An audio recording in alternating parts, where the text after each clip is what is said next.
Selamat datang di video edukasi ini. Apakah kalian tahu di Kalimantan Tengah terdapat sebuah lembaga adat yang menjadi penjaga harmoni dan keadilan di tengah masyarakat? Apa itu? Ya, lembaga itu adalah Lembaga Kedamangan. Lembaga Kedamangan adalah salah satu pilar penting dalam menjaga tradisi dan memperkuat nilai-nilai budaya lokal. Di dalamnya terdapat peran strategis yang dijalankan oleh Damang Kepala Adat, Mantir Adat Kecamatan, Mantir Adat Kelurahan atau Desa. Melalui video ini, kita akan menjelajahi mengenai peran, tanggung jawab, serta kewenangan dari masing-masing unsur lembaga kedamangan. Mari kita jelajahi lebih dalam mengenai lembaga kedamangan.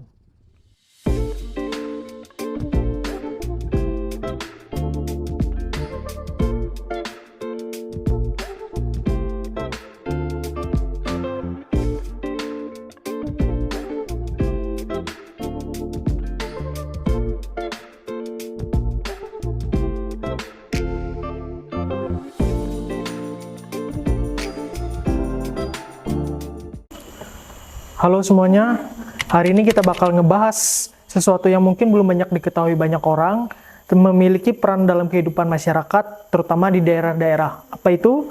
Yuk kita bahas tentang lembaga kedamangan, peran, tugas, dan wewenangnya.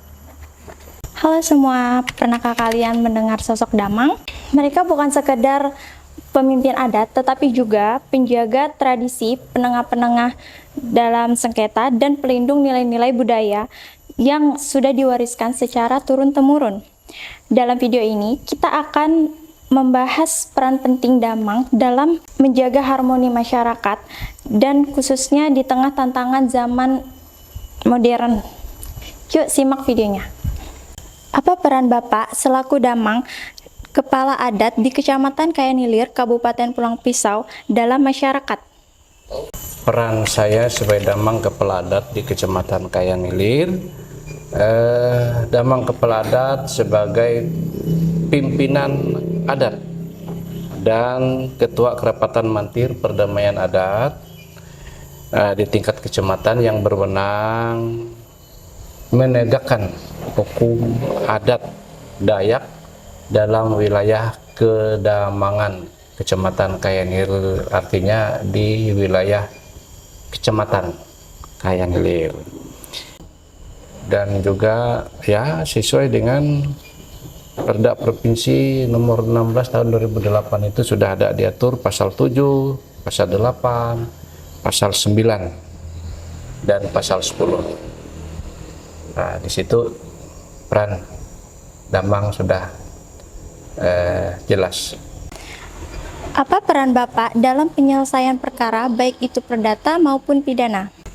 Di samping kami sebagai Ketua Kerapatan Mantir Perdamaian Adat di tingkat kecamatan, kami berperan sebagai penengah dan pendamai dalam setiap sengketa. Kami selaku berupaya menjadi mediator, ya, kemudian konsiliator. Di samping itu juga bisa menjadi negosiator dan inisiator. Dalam arti bahwa mediator, kami selaku mediator, kami sebagai penengah dan pendamai mengupayakan supaya melakukan mediasi, berdamai atau perdamaian begitu ya. Baik Pak, apa tantangan yang Bapak biasa hadapi sebagai seorang Damang Kepala Adat? Pertama, tantangan yang sering kami hadapi adalah pemahaman tentang hukum adat Dayak ini. Tidak semua masyarakat ini memaklumi, memahami. Contoh misalnya yang saya maksudkan begitu adalah jika ada suatu permasalahan, kadang yang sepele saja lalu disampaikan atau dilapor ke pihak yang berwajib atau kepolisian. Padahal sebenarnya dapat diselesaikan secara musyawarah dan kekeluargaan, baik di tingkat mantir desa maupun di tingkat mantir kecamatan atau kedamangan. Jadi itu salah satu tingkat pemahaman dan kesadaran masyarakat karena heterogen. Nah, jadi kami lakukan upaya-upaya agar masyarakat ini bisa memahami melalui para mantir di tingkat desa, gitu ya. yang kita anggap jika ada sengketa itu adalah murah dan mudah, begitu. Tidak begitu banyak bertele-tele, cepat dan mudah, begitu. Jadi cepat dan mudah. Baiklah, dalam tahap ketiga ini kita akan berfokus tentang bagaimana lembaga kedamangan dapat menjadi alternatif dalam penyelesaian perkara perdata. Baik Pak, perkara perdata apa saja yang dapat diselesaikan di lembaga kedamangan? Sebenarnya tidak jauh berbeda dengan perkara-perkara yang diajukan di hukum positif, ya, sama. Jadi setiap perkara itu bisa diselesaikan di kedamangan, ya, misalnya sengketa rumah tangga, ya kan, perceraian, pernah juga termasuk kebakaran, udah pernah kita selesaikan. Kemudian ya segala perkara, termasuk juga penyelesaian sengketa tanah atau lahan, gitu kan, kebun, menyangkut tentang batas tanah, batas kebun, batas ladang, gitu. Atau perkelahian tidak mesti juga pidana, begitu ya. Jadi artinya masih bisa diselesaikan di tingkat kedamangan. Untuk proses penyelesaian perkara perdata, khususnya dalam sengketa tanah di lembaga kedamangan itu bagaimana ya Pak? Proses penyelesaian sengketa tanah ini yang pernah kami selesaikan, ya, yang pernah kami selesaikan bagaimana prosesnya sesuai dengan pasal 27 ayat 1 Perda nomor 16 tahun 2008.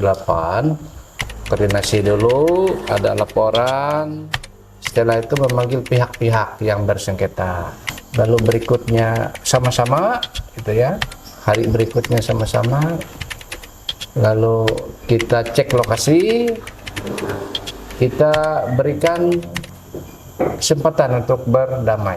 Nah, ketika tidak bisa berdamai, kita lanjut ke proses konflik. Konflik artinya pembuktian.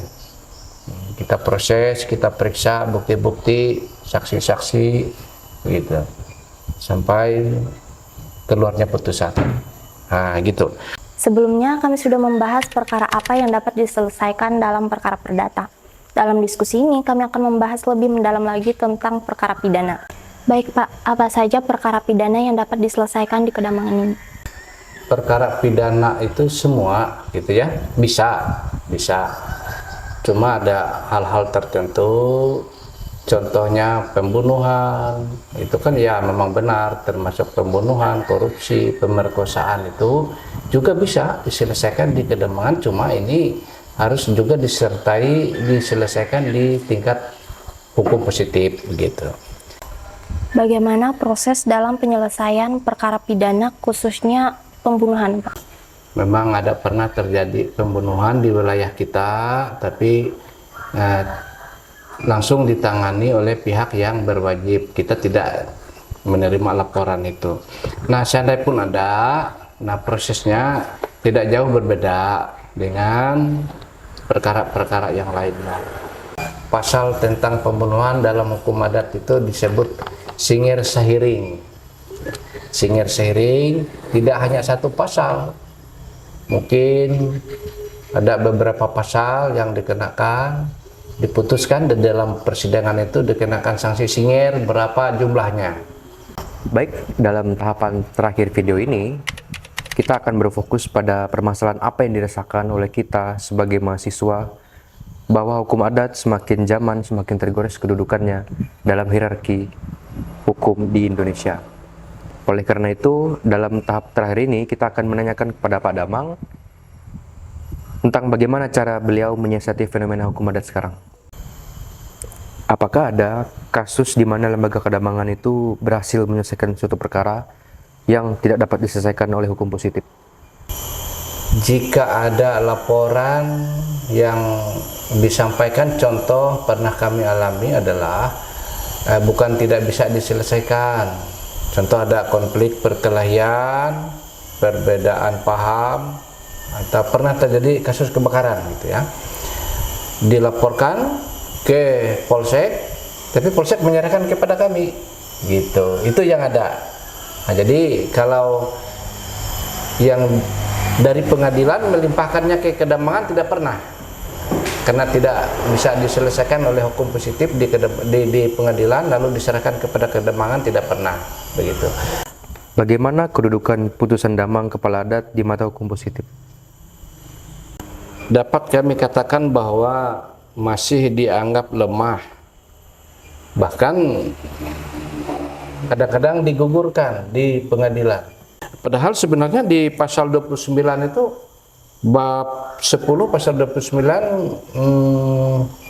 Perda Provinsi nomor 16 tahun 2008 itu di sana ada menyebutkan bahwa putusan adat yang sudah diputuskan dapat dijadikan bahan pertimbangan bagi penegak hukum dalam memutuskan suatu perkara, bahkan menjadi bahan pertimbangan, begitu kan, di pasal 29 itu.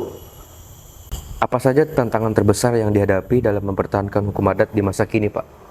Pertanyaan yang saya anggap bagus ya. Tantangan terbesar sekarang ini dalam rangka mempertahankan hukum adat ini mohon maaf kalau saya katakan ini menurut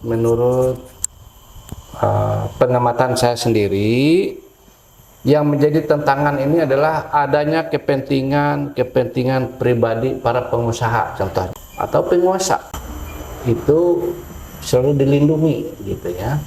Ketika hukum adat masuk,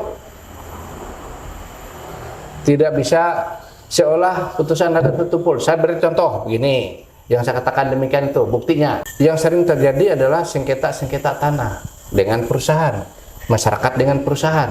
Nah, diselesaikan di tingkat lembaga adat Kedamangan, keluarlah putusan damang.